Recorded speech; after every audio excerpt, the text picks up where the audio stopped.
Bismillahirrahmanirrahim. Ini pertanyaan, Ustadz bagaimana cara mengatasi jerawat? Jawabannya apa? Benerin perutnya udah. Benerin perut itu pakai apa? Kan jeruk nipis, madu bisa, kunyit bisa, jahe bisa, rimpang semua bisa. Dan jangan makan yang bikin masalah. Ya, makan bikin masalah seperti apa? Makanan olahan atau kemasan. Ya, itu bikin masalah. Apakah olahan seperti kedelai, seperti tempe? Tempe nggak masalah karena fermentasi. Jadi semua kedelai yang fermentasi silakan makan. Termasuk susu yang fermentasi masih, kalau saya sih masih bolehin. Fermentasi ya. Kedelai kan fermentasi. Tahu fermentasi nggak? Nggak. Tahu nggak? Tahu kan kedelai biasa. Digerus kan nanti dibikin susunya gitu kan. Cuman nggak fermentasi. Tapi kalau kedelai itu fermentasi. Tempe maaf. Kecap gimana? Nanti lihat-lihat isi kecap itu apa. Ada kedelai kan? Selainnya ada apa? Ada gula pasir, ada apa lagi? Ada pengawetnya. Komplit kalau di kecap. Ya. Saran saya sih jangan terlalu sering, ya. Karena kita terstimulus dengan kecap itu gara-gara rasa manisnya sebenarnya. Bahasa kerennya kalau orang-orang barat bilang coconut milk kan. Tapi airnya dia untuk penyakit-penyakit, saya alhamdulillah juga bukan baru sih, dapat info baru juga tentang dahsyatnya air kelapa tua. Jadi air kelapa tua itu untuk orang-orang yang berpenyakit degeneratif ya, seperti stroke, darah tinggi, kencing manis, itu bagus banget air kelapa tua. Karena mikronutrien dia ada beda. Pernah saya share di IG, teman-teman bisa baca deh bedanya apa. Dia lebih berperan untuk menyuplai nutrisi lebih baik dibandingkan sama kelapa muda. Minumnya apa pagi-pagi? Ini juga bisa.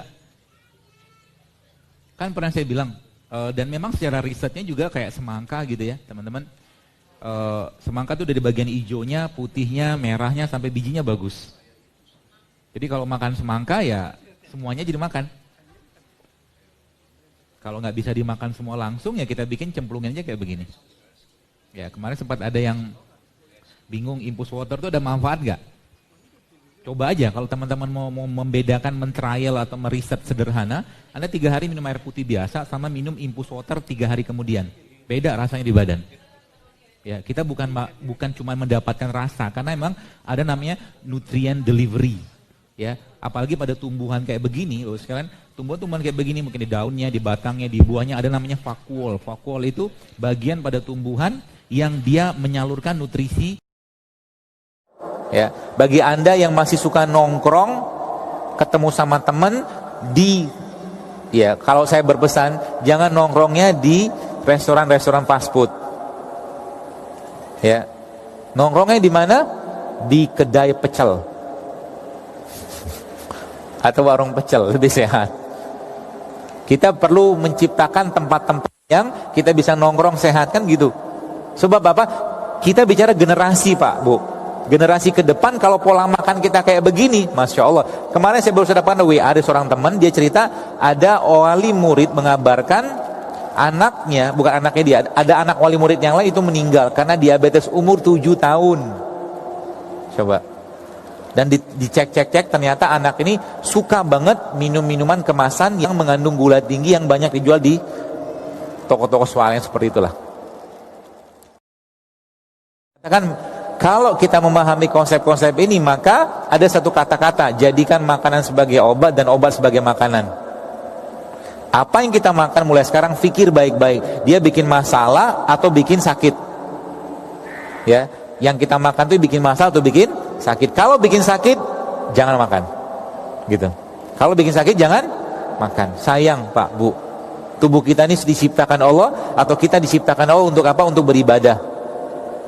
Ya. Maka jangan sering sakit-sakitan. Kalau kita sering sakit-sakitan, besar kemungkinan banyak hal-hal yang kita langgar yang berkaitan dengan pola-pola tadi. Gitu.